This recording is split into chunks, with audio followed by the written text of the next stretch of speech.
The Bitcoin is a relatively new phenomena that has taken the financial system by storm.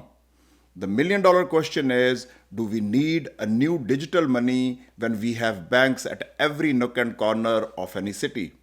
But there are some major events that has happened which has propelled the use of Bitcoins into the main street. In this video, I'm going to share my thoughts about how good or bad Bitcoin is, should we buy it, why it is so attractive for mostly younger audience, why it is hard to regulate them, etc., to just name a few. Therefore, in this video, I'm going to give my thoughts about the topic, the Bitcoin experiment. I see it as an experiment since it is not as widely used as other forms of money. Thus, you can treat it as a sort of big social experiment going on in the field of finance. Hi, my name is Sunny and welcome to my channel Sunnysnippets. Here I try to make videos that affect a common man financially. If you're new to this channel, please smash that like button as that will help me with the YouTube algorithm and it will be highly appreciated. Please feel free to write in the comment section after watching this video as it will help me improve my content and your feedback is very important to me. Like any new thing in life, Bitcoin is relatively at its nascent stage in the field of finance. So there are some things which are not established as regulations and laws are one of them.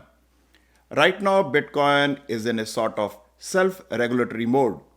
At the start, Bitcoin was developed intentionally with anonymity and decentralization of money in mind. The digital cash being programmable was propagated at the start by people who fear overreaching influence of government as well as banks over people's finances. Since its start in 2008, its value has fluctuated widely from low hundreds to tens of thousands of dollars. The first thing that you look for in a currency is price stability. That is nowhere close as far as Bitcoin is concerned.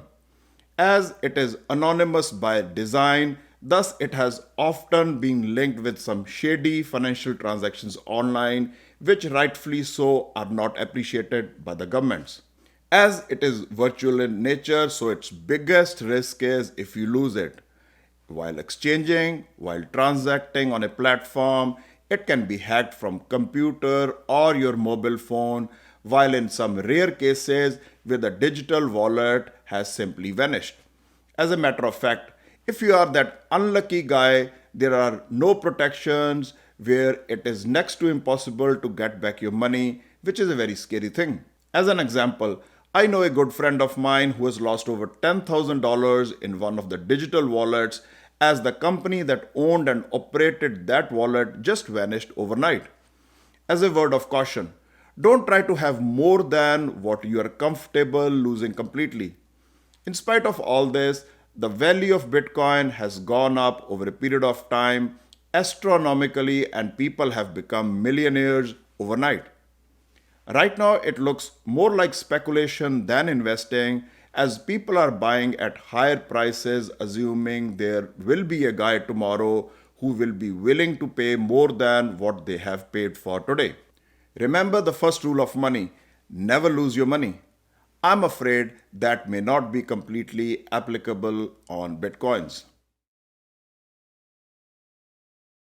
There are many events that has happened in the past that has pushed people to look for other opportunities where they can control their own money rather than being controlled by banks or the governments.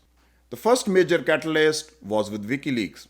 It was when US government stopped MasterCard, Visa and PayPal to stop processing payments to WikiLeaks after their famous leaking of US government data. As a result, the techies thought maybe the government has too much control over flow of money and maybe it acted as a catalyst. Who knows? The second was aftermath of 2008-2009 financial crisis where there was a sort of anger towards the banks who were in a way responsible for inflating the asset prices leading to housing crash in the US. The US housing crash spread to all over the world and all the major banks were in trouble.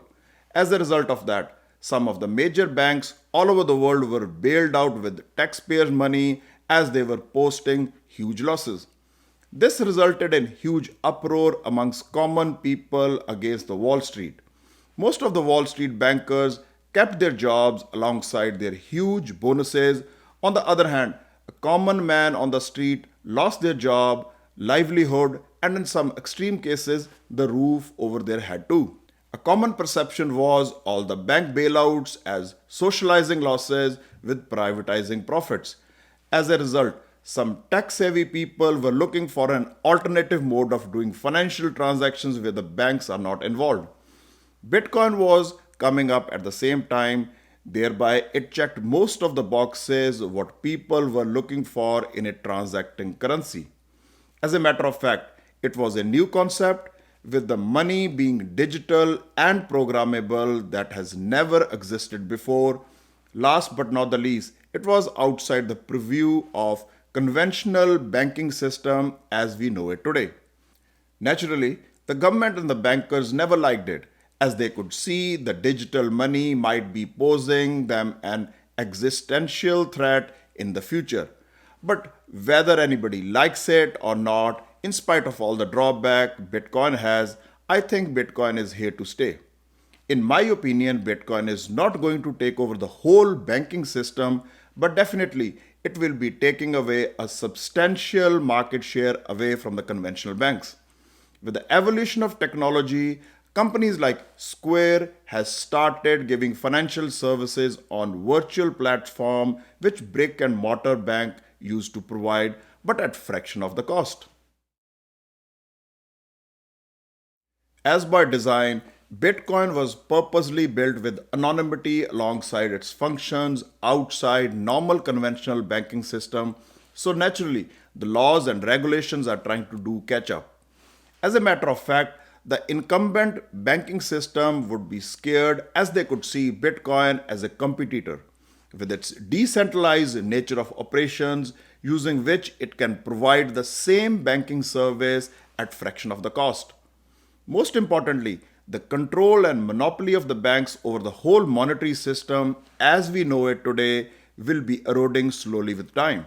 The most important step in this trend has to be that some of the regulations must be enacted in law for the safety of the users of Bitcoin and other digital currencies.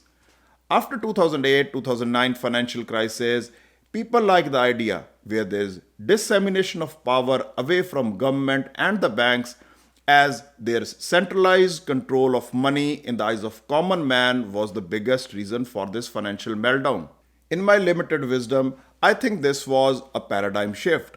A common working man thinks that there is too much tax burden on them at every stage of life. You pay income tax when you earn an income, sale tax when you spend that income, gas tax for local transit, house tax for city, pay tax when you die called estate tax, etc. to just name a few. On top of all that, you pay bank transaction tax or fee every time you do transactions using a bank card. In other words, every time you spend your post tax money, the moment you swipe your bank card, you have to pay transaction tax that directly goes to the banks. Nobody likes to be in this cascading layer of taxation, one on top of the other. Bitcoin gives you freedom and no transaction fee. A common man who doesn't go into the technicalities of things like that idea by jumping onto this digital programmable monies bandwagon. I think this was a paradigm shift in the thinking of a common man, the way they want to store, transact, and spend their post tax money. Personally, I don't think this evolution of money is going to stop only with digital currency, as now there are companies like Square, Lemonade, and many more who provide banking or insurance services but virtually with decentralized control. This is a very interesting and evolving space where the last word has not been said yet. This is my take on the topic, the Bitcoin experiment. If you like the content that I make, please help me and my channel by liking, sharing, and subscribing to it. Please feel free to write in the comment section about the topic I have touched base on today, and I would urge you to write if you want me to make videos about any specific topic. Thanks for watching. See you next time in the next video on your own channel, Sunny Snippets.